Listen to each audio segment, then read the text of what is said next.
Juan Soto is going across town to be a Met. The New York Rangers are an absolute mess. Brian McKeon from the Locked On Yankees podcast joins us to talk about this today on the 1420 Sports Bar podcast. For Beer Sports Talk and a whole lot more. Let's get into her.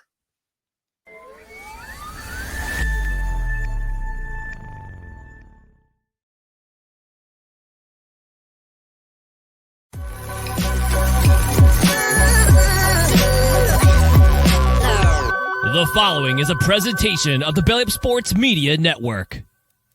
1420 Sports Bar Podcast, for Beer with Sports Talk and a whole lot more. Join host Brent Radlinski as he bellies up to the bar and gets the conversations going that'll make you think you're sitting in your local watering hole. It's sports, beer, and shenanigans, so sit back, grab a few beers, and let's get into it. The 1420 Sports Bar Podcast, for Beer Sports Talk and a whole lot more.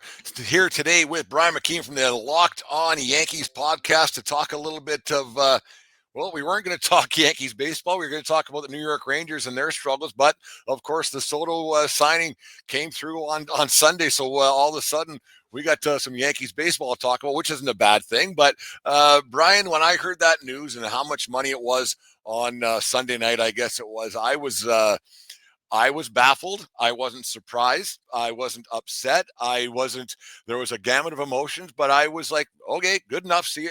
Thanks. Bye. See you. That was my thought. What were your thoughts on when it came through, Brian, and everything's going on in the Yankee world right now? Yeah, Brett, thanks for having me back again. I appreciate it. I'll say this. I was surprised the Yankees got to the number they got to. I fully believed that if the numbers were close as they were, that they were going to want it back with Soto, that he was going to want it back with the Yankees, and that was it. Because I thought personally that ego mattered a lot to this guy. And I thought that, legacy, Monument Park, winning championships with the Yankees, batting behind Aaron Judge, I thought all that mattered to him. I was wrong, definitively. Money matters to him. Contract matters to him. Getting the biggest deal ever matters to him. And that's what he went for. He was going to go to the biggest bidder no matter what. I would have never thought that when we were talking last, and I believe it was late October, that he would just automatically go to the higher bidder. That I didn't think that was going to be the possibility. And, it turns out at that time when we were talking, he was already a Met. Turns out when they traded for him about a year ago from now, he was already a Met. It didn't matter. He played the 1 year in the pinstripes, but he was always going to the highest bidder. And that's why I don't think you can really necessarily blame Hal Steinbrenner for this. And I don't know if you do, but he went into the $700 million. He went $400 million more than he gave Aaron Judge. He certainly opened the pocketbook up. But at a certain point, when you see the rumors of they were at 650, then they were at 710, then they were at 750, then they were at 760. He knew, whenever he did, that Steve Cohen was going to outbid him. Steve Cohen was going to come over the top and give a bigger deal and a bigger deal and a bigger deal. And what's the point where you stop and just say enough already? So, is he a great player? Yeah. And am I upset that he left? Yeah. But am I really going to sit here and say that the Yankees potentially couldn't be better off? That the Yankees might have dodged a bullet? I'm not going to tell you that either. I found it as like the $765 million, and there's rumors that it was $5 million that was the difference. Then you hear something yesterday about the luxury suite and everything at Yankee Stadium he didn't get, and that's all hearsay. Who knows? We're never going to know the ins and outs of it. But this was, like you said, this was written on the table quite some years ago when he left Washington for free. He's going to get $400 million, and then he went to San Diego. Then he didn't get the deal done there, and they got some pockets, and they got a very good team there. And then the Yankees obviously this past year, and then now he's on his fourth team in how many years, and that might say something about who he is as well. I don't know the guy, and I don't know anything behind the scenes, but that's a bit of a warning flag, I guess. 4 teams in how many years? Like, you know what? This guy seems to be a little bit for himself. And I don't know like how you felt after the World Series was done and instantly was talked about. He basically said, I'm going to the highest bidder. Everybody's involved. And that put a bit of a sour taste in my mouth. He could have worded everything a lot differently. He didn't have to lie, but he could have just worded things differently. And I thought like right then he's going to be a Met. And I said, when Cohen bought that team back in 2020, I said baseball has changed forever with Cohen getting that team, and sure enough, it has. That's a lot of money, $51 million a year. And my not last take, so I can probably talk about this one for days on end, but he's not the best player on the Yankees, and he wasn't. No. So how much more money are you? You can't give a guy who's not your best player more money. Like he's No. like basically he's like he's third on the depth chart, or maybe you want to say because Cole and Judge are both ahead of him. And so you're like, what are you doing here? And like you said, he was a Met right off the bat. And I think that this deal, it's what's the return on investment for Cohen? If he doesn't win how many World Series in how many years in this 15-year deal, what are you getting out of it? I don't think he cares. I don't know. I think the Yankees dodge a bullet. I think the Yankees are better off for it. Is he a great player? Yes. But how many people are tuning into Padres games or whoever he played because is this guy polarizing? Yeah, kind of, but not really. Like I don't know. I think it's a bad deal. $51 million. I don't get it. I mean, he's 26 years old. He's a generational talent. If his numbers hold, which there's no evidence to believe that they won't, because he's hitting every ballpark he's played in. He's certainly played in enough environments to prove that he can hit wherever he plays. He's going to be a top 10 player in the history of the game. He just is. He's gonna more than likely go over 4,000 hits. He's gonna have 600 home runs. He's gonna have 2,000 RBIs. Like he's already got a ring, so he's gonna go down as one of the greatest players in his generation. He just is. From what I've heard from, like you said, you don't know what kind of guy he is. From what I've heard from contacts that I have within the clubhouse, he's a very reserved dude. He's a very family man. He's not a bad guy, but he certainly just comes in, does his job, goes home. He's not into camaraderie and making friends and everything like that. And from what I've heard, he wasn't one of the boys on the Yankees. There was the only credit that I'll give Soto in this scenario, and I think he deserves credit from everyone, especially from Yankee fans. He never gave you an inclination that his heart was in the Bronx. He never acted like he loved being a Yankee. He never uttered anything like that. Throughout the entire season, whenever he was asked about his future, he referred to speak to the owner, speak to my agent. There was never an inclination that him and Judge were best friends, that he couldn't picture himself playing in another uniform. He never gave you an answer like that at all. From the moment he got here, it was business. That's it. And unfortunately, when you get these, super agents like Scott Boras, who gets to these kids when they're 16, 17 years old and they're phenom talents who are coming over to the United States and wind up getting called up to the majors at 18 years old, he instills in their head, you're going to be the highest paid player ever. You're going to break all these records. And that's in Juan Soto's head since he was 16 years old. And that was his determination. He finally became a free agent. His goal was to break all the records. He broke. I mean, you compare this deal to the Ohtani deal. It's not $65 million more than Ohtani's deal. It's like $300 million more than Ohtani's deal. Because Ohtani's money is all deferred. Soto's money is all paid up front. So at a certain point, Brent, I think you'd utter this exact same opinion. So that's going to be an awful DH contract at one point in time. In the next 10 years, he's going to be a $51 million a year DH. Well, and you look at like with the end of the Pujols deal, right? Eventually, these guys get old, and that's just Mother Nature just takes over and Father Time and whatever analogy you want to use. Like, what are we doing here? Like, we can take 6-7 years from now, he's going to be, We could take all these excuses and we could take all these things of, did he want to be a Met? And you've heard all these stories, right? The clubhouse incident that's apparently happened, not giving him a suite, which. Can you blame the Yankees? They haven't given any. Derek Jeter didn't get a suite. So why is Juan Soto going to get one all of a sudden? Like, who is he? So you look at all these different factors that people, apparently he loves the Mets farm system and he loves the future of the Mets. I think all that's a bunch of bull, because I think if the Yankees came around and offered 800 and Cohen was like, you know what, I'm out, then he would have went to the Yankees. He was going to the highest bidder no matter what at any moment. I full-heartedly believe this. If the Colorado Rockies found Jesus and we're going to decide to start opening up their pockets and they offered him $1.5 billion to come sign there, he'd go to the Colorado Rockies. He was going whoever paid him the most amount of money. That's it. It didn't matter to him. None of it mattered to him. So is this great for baseball? No. I'll question you with this, though. When is the next player coming along that's going to get a contract like this? I don't see him. All the great talent that's young right now, the Rafael Devers of the world, the Bobby Witt Juniors of the world, those guys are all locked up into long-term deals. So I don't know when the next big deal like this is coming along. So I don't know if it hurts baseball that much other than hurting the Mets.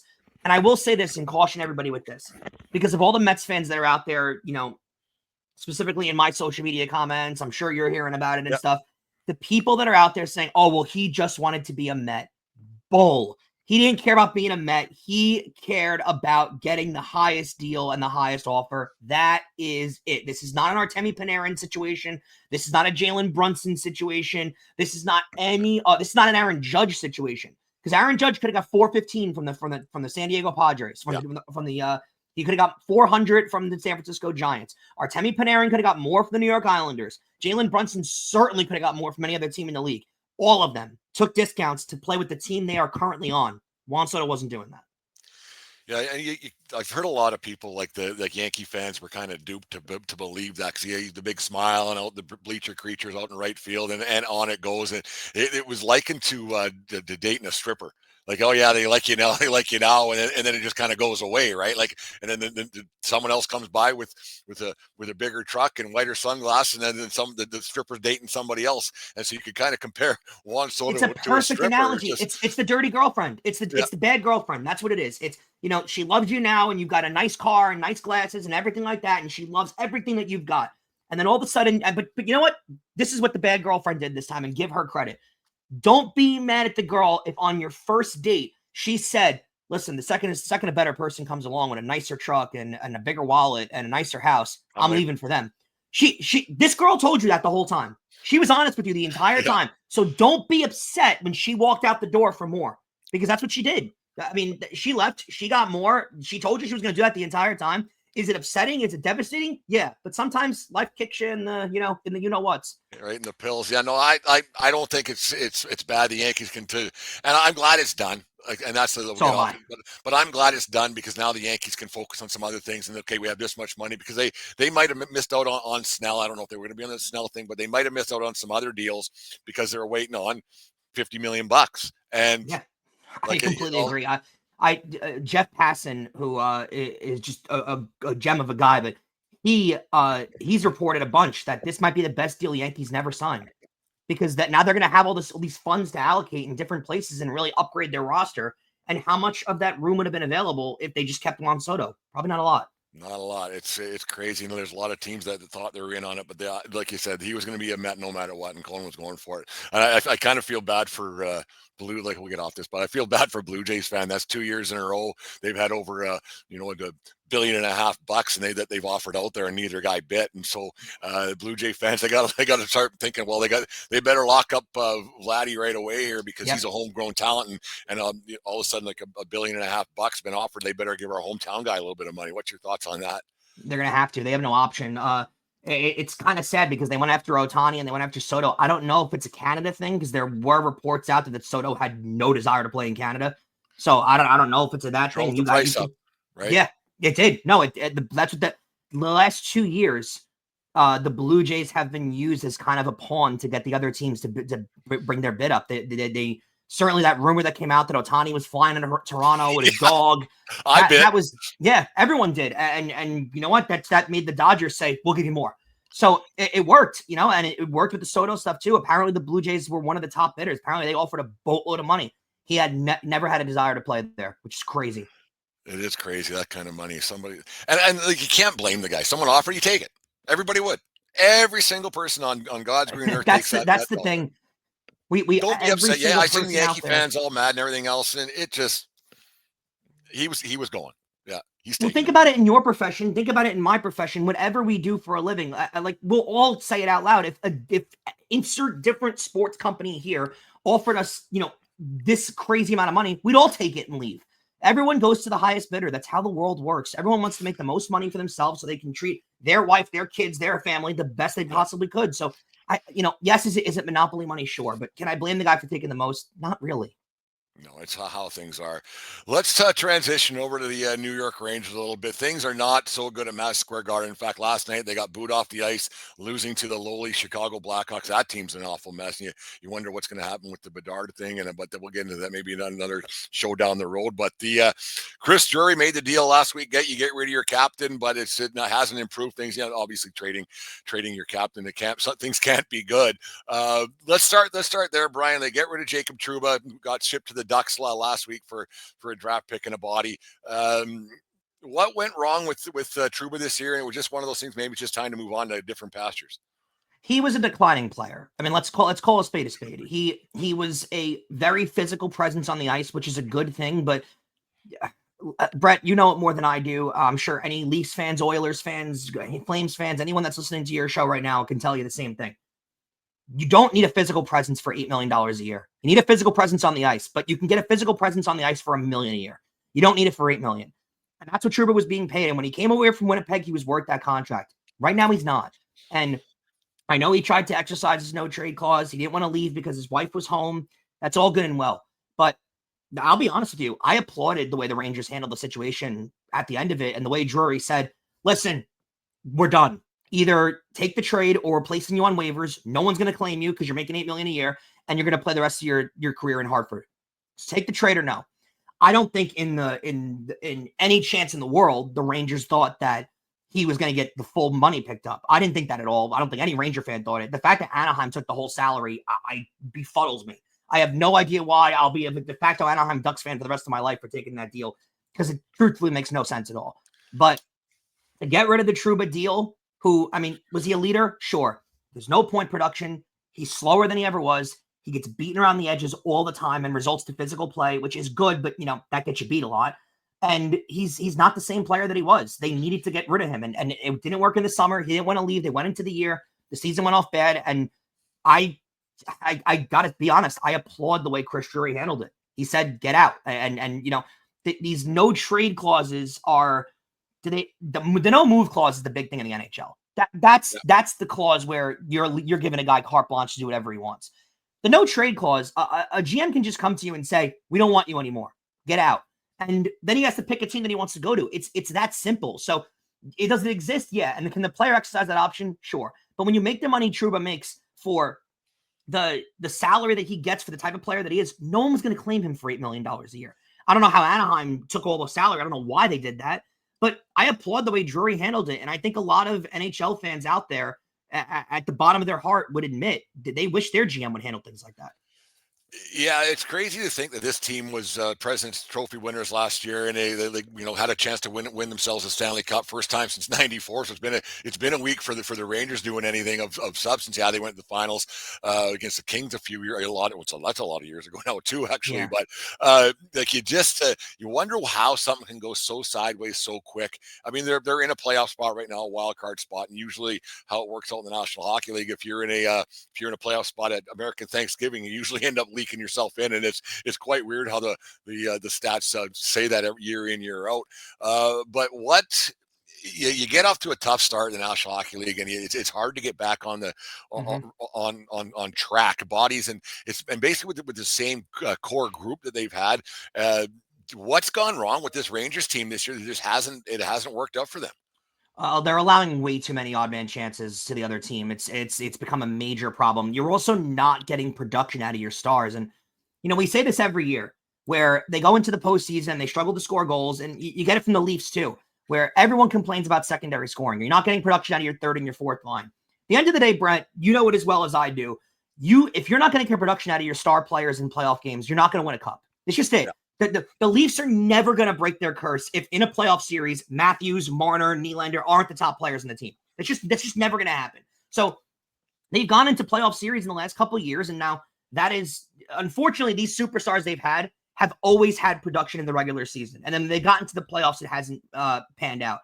Well, now it's not panning out in the regular season. Now they're not scoring in the regular season. Mika Zibanejad has been awful. His head's not in the game. He's not there to play every night, and it's become a problem for a top-line center. And a guy that has top-line center capability, he's not performing like it. Chris Kreider has 11 goals and 11 points all year. Not a single assist as a top-line winger. That can't happen. So you look at all these things. Yeah, is Panarin playing like the MVP player once again? Yeah. Is Lafreniere developing wonderfully? Yeah. But you're not getting the same production out of Vincent Trocheck. You're not getting the same production. Riley Smith they brought in has done nothing.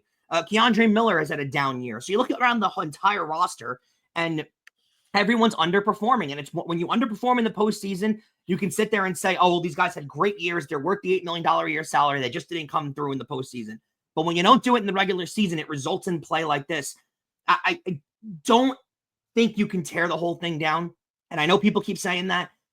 How many teams are going to tear a whole thing down when you have a top five, maybe top three goalie in the league, right? And a top five winger in the league in Panarin? You can't just tear the whole thing down and start over again. It's not possible with these kind of teams. And they have the money and they have the wherewithal. They've certainly cleared a lot of cap space. They're going to have room at the deadline to make a move. Maybe this is an off year. And maybe this is an off year. Maybe they unload some contracts at the deadline and they kind of retool like the Yankees did in 2016. And they use that money to reinvest into the team and they get better next year. Maybe getting rid of Trouba and getting rid of Zibanejad was a plan to get themselves into the Mikko Rantanen sweepstakes in the offseason. Who knows? But there has to be a change because they've gone at this for a couple of years now and it hasn't worked. And that's the thing is, how long do you just keep hoping and it doesn't work? Because that's the definition of insanity, right? Like you keep going back to, well, it doesn't work. And you have these pieces and then you go out and you make you give your goalie the richest deal in NHL history for a goaltender. And so like you said, you can't just say, well, here's $11 million for a guy standing between the pipes. And then, but you know what, the rest of the team, we're just going to break it down and then we'll figure it out in 2 to 3 years. You have to take advantage of those guys that you have right now because you just gave Lafreniere his second deal at how much money, and so you can't just say, well, you know what, we tried but it didn't work, and eventually you do got to put it on the players' heads a lot. And I think that happens a lot more in the NHL than it does in other leagues because the salary cap and how you got to make it work, and just firing the coach. I mean, Boston did it, and they've got marginally better, but it's maybe sometimes it just doesn't work, like you said, and you just start hoping that you can put 5 or 6 games together. They're too good not to, aren't they? That's the thing. And that's why I leave the game last night with the Blackhawks game and think, that's the performance that's unacceptable. That's the one that warrants the booing, because scoring 1 goal against that team that is, I mean, let's face it, that team's awful. That Blackhawks team is horrendous. They don't play well. Bedard's underperforming. They're not a good team at all. And to look lifeless, effortless against that Blackhawk team. And listen, I'm not going to sit here and act like it's coaching, because they've tried with every former Stanley Cup winner, experienced guy, younger guy. They've tried with every different coach too. At the end of the day, it's the players that aren't performing. So I think there's going to be some kind of shakeup in the first line, and I think there needs to be. I don't think Zibanejad is a tough guy to get rid of. I don't. I think someone out there would want him. It's an $8.8 million cap hit. That's a little rough, but he's a guy that we've seen capability. He's got 75, 80 point capability. He's got 40 goal capability. He's a top line center. He's a 200-foot player. I think there's definitely someone in the league that would want him. So you unload that. That's another $9 million clearing up. Do you unload Kreider? I doubt it, because Kreider's a legacy guy. He's been there since he's 15 years old. You're not going to trade Kreider. But look around. They do have pieces, Brett, where like they're not in that position where they can't move things around and they're kind of stuck, right? Like, I look at a team like Edmonton. If Edmonton wanted to retool, they don't have the pieces to go, they can't go trade Draisaitl. They can't go trade McDavid and like retool themselves. That's not possible. The Rangers have those pieces. They can kind of work things around and move pieces around and set themselves up better for the future. That is possible. So, what does Panarin get back? I'm not sure. But throughout all of it, even if it gets back nothing, if it clears up cap space, Mikko Rantanen's a free agent this offseason. There's other guys that are available. Like there is, and New York it's an original 6 team with talent. There is a possibility that you can convince guys to come here. It's not a deserted place where no one's going to want to play. So, I'd sit here and say, there is, I think that's what Drury's plan is here, because you don't trade your captain this early in the season if you think that you're on a cup run or something like that. And I don't think he's a panicky guy either. So it feels like it might be one of those years where maybe they make the playoffs, they get bounced in the first round. Who knows? I think the talent's probably there to do that. But even if they miss, it feels like a year where he's going to use the deadline to retool, collect a lot of cap space, let some expiring contracts come off, and then come in the offseason and have a big year for them, hopefully. That might be the best way to do things, is don't give up, but just come to the realization that maybe you're just not a championship team. I mean, right, you're just not. It might not happen. Could they get on a hot streak? Yeah. Could Shesterkin have a playoff run? Maybe, because there isn't a lot of. I think there's a lot of guys who play goal in the National Hockey League. I don't think there's a lot of great goalies in the National Hockey League. I think there's a lot of guys who are big and that pucks hit them. But Shesterkin's. He's really good, and so he could steal around here and there. But the thing is you don't want to win too many, because then it puts lipstick on the pig, and so Yeah. you're like, okay, this we look like we're great, but we're not, and that's one thing that Drury has to do, and maybe just having a season that they can go, okay, we made the playoffs, and you don't want to miss, because I know the Rangers don't exactly need money to make the playoffs, but it's just it wouldn't hurt to do it. But missing the playoffs wouldn't be the worst thing for this team, because I don't think you can keep changing coaches, and that's what a lot of these teams do, is they just change a coach and change a coach, and rarely does it work. It worked for the Oilers last year, where they started off 2-8 or 2-9, whatever it was, and then they made the coaching change and got within one win of a Stanley Cup. But that's an outlier. Like usually when you change coaches, things went sideways. So if you went and if you got rid of your captain, and then you change your coach, I probably in the history of the National Hockey League, that doesn't pan out to be a very successful season. And I'd be willing to bet there's no team that's won the cup following those kind of transactions before. I want to ask you this, because you're north of the border, you're involved in it. I think the Leafs are probably the biggest team up there.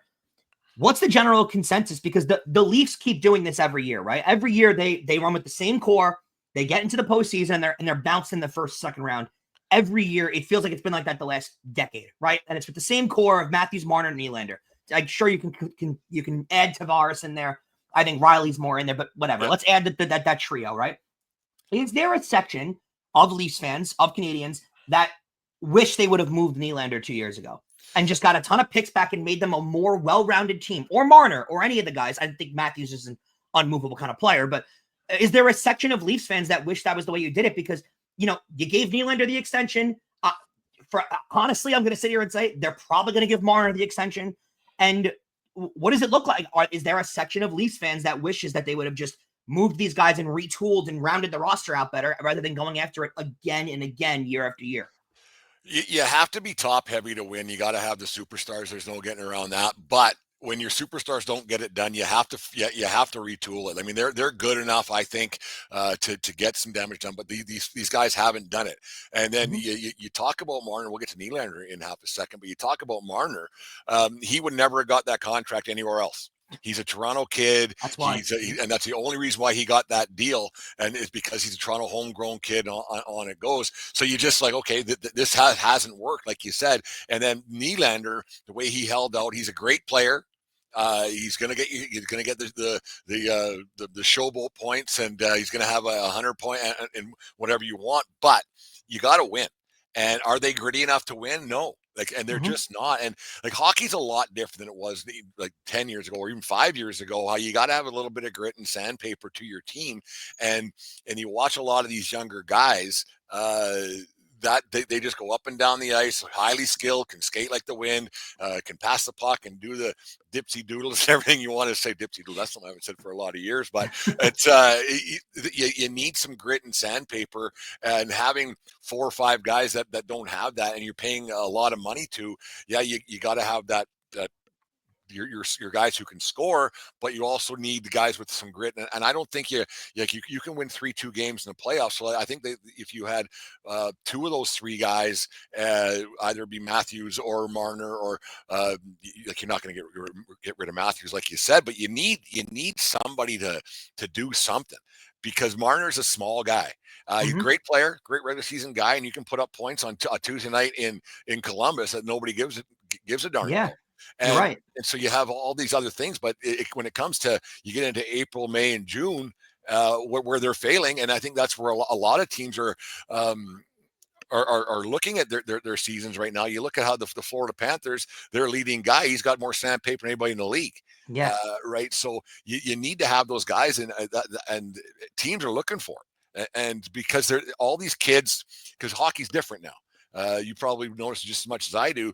All these kids are highly skilled. They're academy kids. They don't play with that little bit of grit, and I think that's needed throughout most teams in the league who think they have a chance to win, but realistically know, how do we match up when it comes down to a 7-gamer, when it should be a war, and you're your face is cut up and everything else, because that's how championships are won in this sport. And you hate to see the violence of the game has changed, but it's still it's a rough game. And I don't think the Leafs still have that, because Marner's a slight guy. Is he highly skilled? Is he a great player? Absolutely. I won't take that away, but that core in Toronto, just as it is in New York, hasn't got it done. And if you keep changing the coaches and it still doesn't work, then well, what are we doing here? And the Marner thing is fascinating too, because I don't think they trade him. I don't think they get away with trading him. I think that the uproar would be too big. But you're right. You're talking local kid. I think he's from the London area, but local kid who went to high school in the area, went up playing for the London Knights, gets drafted high in the draft by the Leafs. Like, he's a beloved kid. And does that have to do with him getting that contract? Sure. But now the Leafs are stuck in a spot, right? Because they give him that big time deal. And I'm sure if they expressed wanting to move him at the deadline this year, they'd get a fortune back for him. Because is it a 1-year rental at this point? Yeah. But for a team that's contending, any team would take a shot at him. I'm not arguing that. But can they even get away with doing that at this point? Is it too late? Like, they've got themselves stuck in this hole where it feels like they're going to play it out the rest of the year, probably losing the second round to Florida. And then what do? Well, do you bring Marner back for he signed for $8 million last time? What's he going to want this time, Brian? He's going to want 10, 11 probably. I mean, that's probably what he's going to want. And are the Leafs going to let him walk? Are they going to get nothing for him and let him walk out the door? Are they going to give him $11 million and put themselves back in the same pinhole they've been in for the last decade? I don't know. And that's what I think, to your original point, that's what I think the Rangers can try to avoid at this moment right now. Like, you locked up Lafreniere, sure, but you got guys like Will Cooley, who everyone thinks really highly of and is playing really well to start the year. Do you move a player like that? Do you try and get rid of Zibanejad before he ages up to the point where you can't get rid of him? There's a lot of room with the Rangers that I think the difference is the Leafs have pinned themselves in this position where they can't do a lot, and the Rangers kind of can. So I think you kind of got to look around the league and take advantage of a situation that, thank God you're not in that Leafs situation, and thank God you're in your own, where you can kind of retool here and make yourself better for next year and for the future of Igor and Panarin's contract. Yeah, because you could, if you let the inmates run the asylum, and I think that's what happened in Toronto, is that they said you're signing me or you have to sign me. And that's just it. There was never any doubt that Nylander was going to get his money and that Marner was going to get his money, and being semi-successful. Well, you didn't win. Like, so what do you factor in success, especially in Toronto, where the place is sold out no matter what?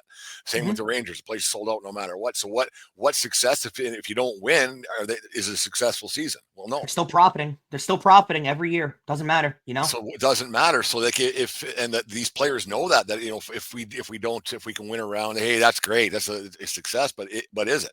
So what do you measure success at? And the Rangers might be actually, like you mentioned there, Brian, is that the Rangers might be in a better spot right now because they're not expected to win. Right. And so they can make some deals and say, okay, let's get rid of this and retool a little bit. It's just, but the Leafs can't. They can't go out and do that. And there's a number of teams like Edmonton's. They're in a spot right now where they have Draisaitl on the cheap for this year, but then his deal kicks in next year. And what do they do? Because then because now you got McDavid, he's doing like 2-3 years. Well, what are you going to give him? Yeah. So what's he going to get? He's got to be. He's probably underpaid as it is right now. He's probably the best to ever play the game. Not the greatest, the best to ever play the game. But so you think he's underpaid? Like $20 million in hockey, it'll never get to that. But like, he's underpaid. And you go, what the heck's going on? Like, so you can't give him any more because because with the cap, you can't just keep money. You just can't. So your window to win in hockey is so small because of the cap. Actually, we'll get to that. Do you like the salary cap? Like being out in New York where money can just roll out. They wanted to have like they used to back in the Glenn Sather days. This was always funny with Sather. I remember when he was with the Oilers, he would say that if I had the payroll capability of the New York Rangers, I'd have lots of Stanley Cups. He didn't do a damn thing when he went over there, right? Like, he was kind of successful, but do you like the cap? Do you not like the cap? Because I was on some other guys' shows and they said hockey's the best. I said, well, it is, but it's not, because it constrains some teams that, like, if you have a superstar, then what? Right. So what's your thoughts on the cap? Do you like it? It creates more strategy for sure. I mean, you have to build an actual team. You can't just, sign every great player. Let's be real. If there wasn't a cap in the NHL, you'd see the same teams pretty much every year competing in the postseason. You'd have the problem baseball has right now. You would. because if there wasn't a cap, the Montreal Canadiens would never have a bad season, ever. They would sign any player they imaginably could. The Toronto Maple Leafs would never have a bad season. They wouldn't. The New York Rangers, like, if there wasn't a cap, Brent, there would 1,000% be a $20 million a year player at this point. I mean, think about it. When McDavid becomes available, I think it's in 2 years. And I mean, we could definitely talk for an hour about what McDavid will get one day. But I mean, likely he's going to get $15 million a year. He is. He might get more, but we'll see. I think he's going to get $15 million. He's going to surpass Draisaitl, that's for sure. So if McDavid was available to the rest of the league and you allowed teams to start bidding and there was no cap, what would the number get to? Like, did you ever in your wildest dreams think a player would sign a $50 million a year deal? No. Look at the NBA. Did you ever think a guy would sign for $63 million a year? You never thought that was possible. So I don't know. If McDavid was available, what would the Maple Leafs offer him? What would the Rangers offer him? What would, insert team name here. These teams in big markets, what would they offer? What would Montreal offer him? These teams that print money yearly, like Montreal prints money. Their stadium is packed every single year, and they're not going to surpass 80 points this year. And they've got talent there. They've got young talent, but, a goaltender walks out on you, and you're stuck financially where you can't really do much, and it creates more of a strategic sense. So I do like the salary cap. I think it does belong in sports. I kind of sometimes wish there were more penalties in baseball, even though my team's one of the ones that spends a lot. But baseball's tried with the shared revenue. They tried to make it fair, but you got a lot of greedy owners who baseball is their moneymaker, and they just collected the shared revenue instead of splitting it. So, I don't know what the perfect method is. I think, football kind of has a really good method where they have a soft cap where you can kind of like maneuver and go over. The NBA kind of has that too, where you can go over it. You're going to pay penalties for doing it, but you can go over it. The NHL's hard cap makes it kind of impossible to ever go over it, improve a team. It makes it all about strategy. Whereas if there was, a hard cap, if there was a soft cap, the Rangers would go get other players and keep advantage at it. It wouldn't matter. They'd keep Trouba because it wouldn't matter. They can't afford to do that. So I don't know. I think the NHL is a pretty good system, though, all in all. Yeah. Last night, the Rangers fans, the Rangers faithful were booing the team off the ice. What's the feel with the general population there in New York City? I know when we talked last that there's a certain fan base that are hockey fans, and most of the city doesn't really care a whole bunch. What's the blue shirt faithful? What's the thought process there? Is it time to throw in the towel, fire the coach? What's the general population saying in New York City? You know what's weird is there isn't a straight, like, now that Trouba's gone, there really isn't a straight guy to blame. Like, no one's blaming Drury. No one has a problem with Drury. I don't think anyone's asking for Laviolette to be given the door. I mean, no one wants to trade away Panarin and Igor and that kind of stuff. So everyone's a little befuddled, to be quite honest with you. No one really knows what's going on. No one understands how this team is playing so bad, because you go to a President's Trophy year last year where there was never a game they weren't in last year. There really wasn't. They won a ton of games. They were in every game. They won the President's Trophy without really anyone competing them for it in the later part of the year. And then you lose in the Eastern Conference Final. And it's funny because me as a Ranger fan, I can't picture them ever winning a Stanley Cup. I don't think it's ever going to happen in my lifetime. I can't even envision it. So for me, getting to a conference final, was I upset when it ended? Yeah, but I take that. I'm like, great. They're never doing anything more than that anyway in my lifetime. So wonderful. Like 94 happened. That was before I was born. And before that, it was 1940. Before you were born. So there's not this, evidence of years and years and years of winning and tradition and that doesn't exist in New York for the Rangers. So the Ranger fans do they want a cup? Yeah, but it's very different than the Yankees out here where there's an expectation for a cup. For a World Series. The Yankees fans treat it like there is an expectation to go out there and win. And Giants fans treat it that way too. Not that they really have a reason to, but New York Giants fans treat it that way too. The Rangers, the Knicks, these teams that haven't, there really isn't an expectation to go out there and win. It's just a really, really strong hope. And that's how I feel with the Rangers every year. So am I upset with the way they're playing now? Yeah, because I know they're underperforming. But am I going to sit there and tell you that this is unacceptable? This needs to be, no, because the history as a Ranger fan, if you're in it every year, wonderful. That's all I expect out of them. So I'm not going to sit here and tell you they neither should a Leafs fan, to be honest with you. A Leafs fan shouldn't sit there and have this expectation for Stanley Cups. Because when's the last time they were rattling off cups all the time? 1967 is a long time. That's even like once again before I was born. So yeah, it's crazy. You wonder how many teams, how many teams sit there at the start of the season and say, you know what, this could be our year. If an honest thought, okay, yeah, make the playoffs, whatever. I'd bet you out of 30 whatever teams, I would bet you 5, 6. That's a really good question. Hey, 5 or 6 might think that we have a shot at winning this thing. Like Pittsburgh went into the season knowing that they weren't going to win. The Utah Hockey Club, they knew they weren't going to win. Seattle knew they weren't going to win. I'll hold you there. Let's do it. Let's go. Let's quickly go through the teams, and I'll read them off one by one. Just say yes or no. A chance to win. Anaheim. No. No. San Jose. No. Seattle. No. Calgary. No. Edmonton. Yep. Okay. Vancouver. No. LA. No. Vegas. Yep. That's 2 so far. Nashville. Nah, kind of a host, but realistically, no. Chicago. No. St. Louis. No. Utah. No. Colorado. Yes. Dallas. Yes. Winnipeg. Yes. Okay. Minnesota. No.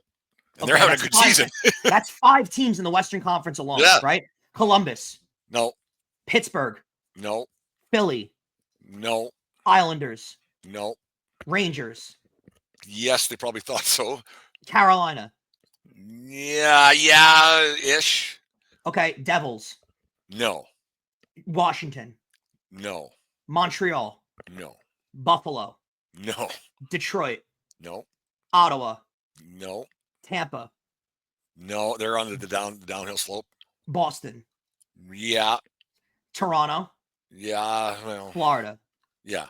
So, okay, that's 10 teams. That's a third of the league.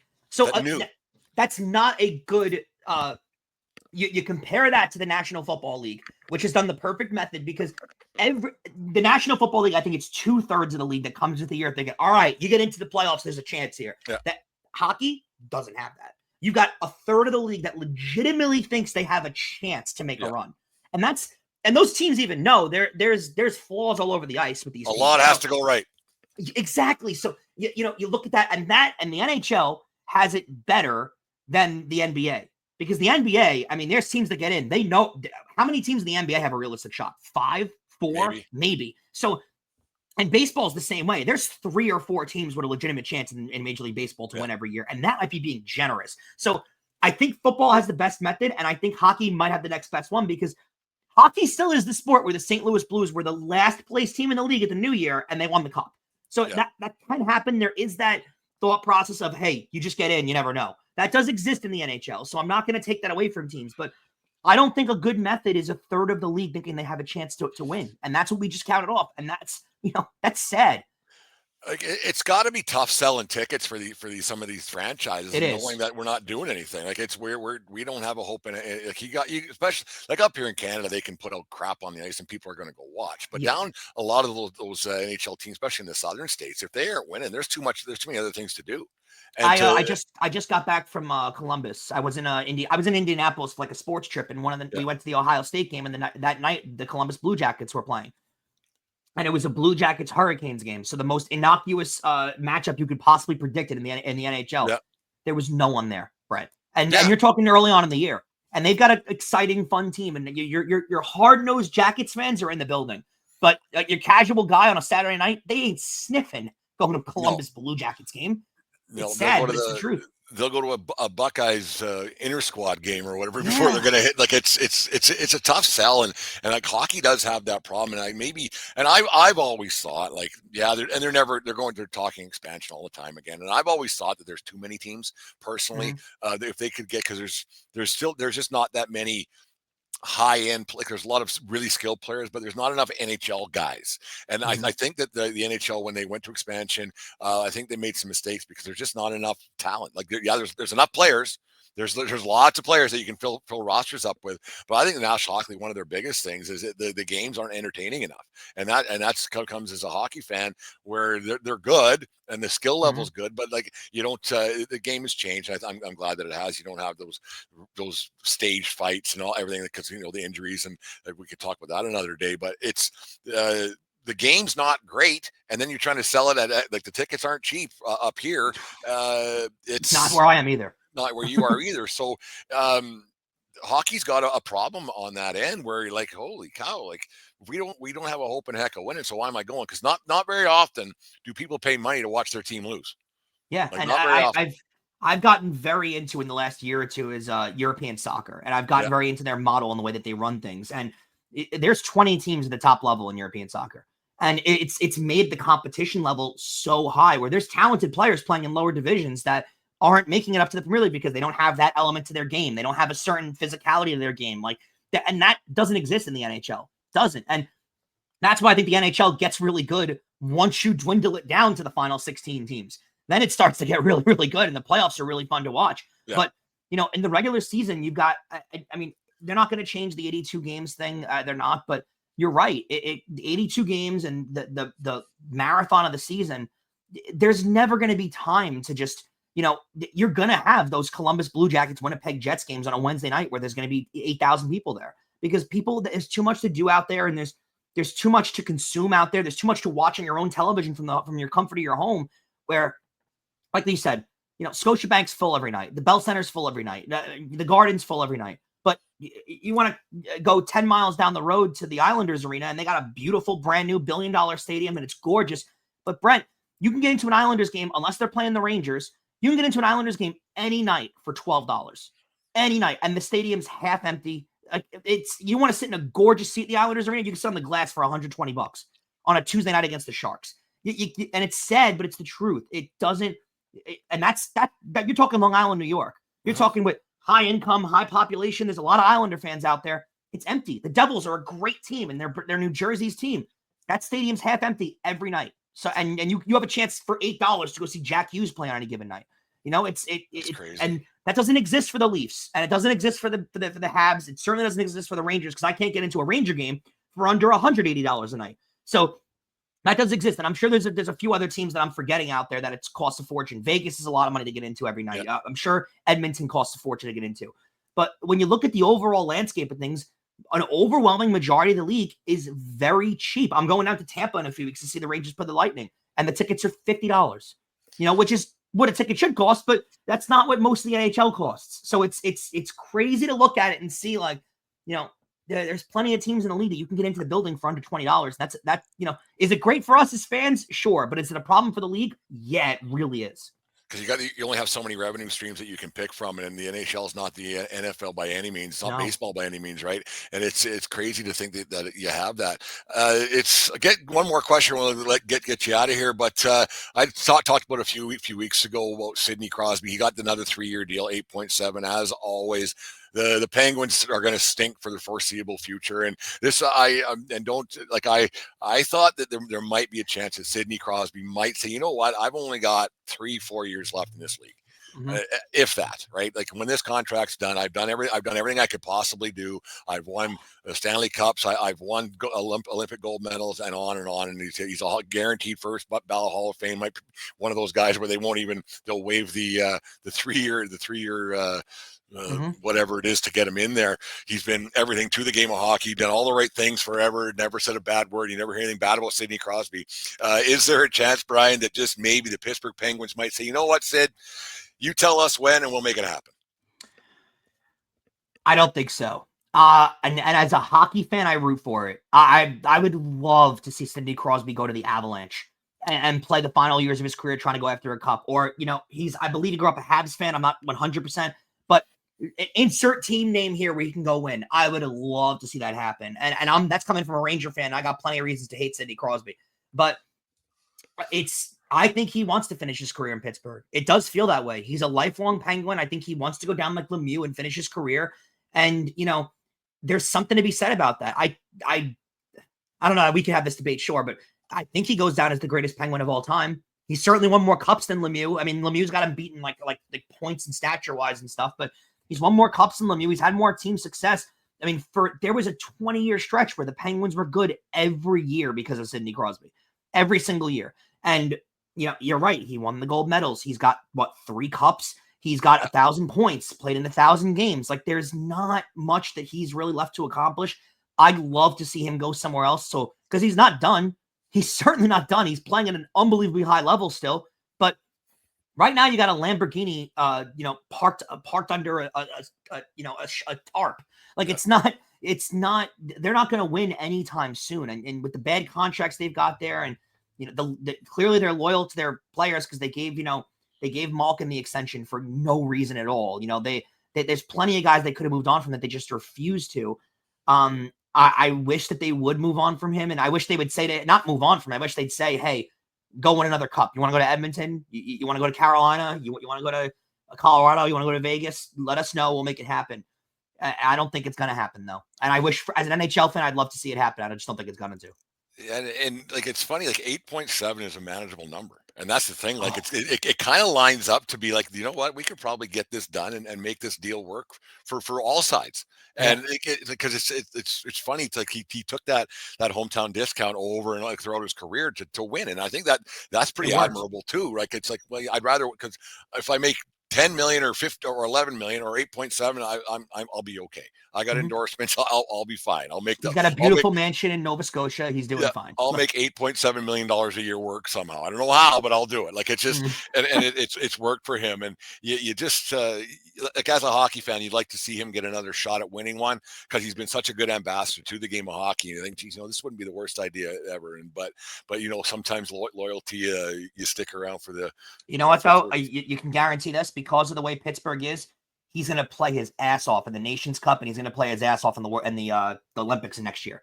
You're going to see a really, really good Sidney Crosby performance. I'm looking forward to that. We got to definitely do a spot at that point when the Nations Cup comes around, because that's going to be a lot of fun. I think it's going to be a lot of fun. It's going to be highly skilled. It's going to be, and best on best hasn't happened for quite a long time because of the bargaining agreement in the Olympics, and they couldn't get the deal done. So it's going to be a different tournament for sure. So the rosters are the U.S. and the Canadian roster are just absurd how good both of them are. There's a lot of skill that's going to be on that ice. It's going to be very fun to watch. Brian, this is a lot of fun as always. We'll have to get you on again, like with Four Nations Cup and the Yankees. We'll tell everybody what you got going on, and I think we're on the agreement with the Soto deal. Yeah, no, we definitely are. You can catch me every single day for a half hour on Locked On Yankees. We're on all your podcasting platforms, Amazon TV, YouTube TV. It's all over, everywhere you could imagine. And yeah, you can find me on social media _Brian McKeon. I'm still on Twitter, or X, I guess as we call it now. I'm on Instagram with that number too. And yeah, catch some shows doing really well. We're really excited. We're getting into the nitty gritty of the off season. But we're on pretty much 360. Well, we're off on weekends, but we're on 3, whatever it is, if you don't count the weekends. Yeah. So we're on the entire year, and we're gonna start having an interview series running actually on Locked On Yankees, where we're gonna have guests on around Yankee universe. So we're gonna have Emmanuel Barbari and Michael Kay is gonna come on, and all these different guys that we're gonna have doing interviews with us too. So if you're a Yankee fan, you'll be very interested in that. And yeah, that's where I'm at. No, I quite love listening to that show and watching that show whenever I can get my eyeballs on it. It's a lot of fun. So, yeah, it's been a whirlwind. Like you said, he was going to be a Met no matter what. So I don't know why we invested so much time into. I guess there was this champagne wishes and caviar dreams that he wasn't, but it was good. Don't be sad. She was always leaving. She was always leaving. Yeah. My truck isn't big enough and don't have the white sunglasses anymore. So it's one of those things. It's funny. Ryan, thank you very much for joining us in the 1420 Sports Bar podcast, 4 Beer Sports Talk, and a whole lot more. And we will talk to you again, probably in the new year. Appreciate it, Brett. Merry Christmas. You too.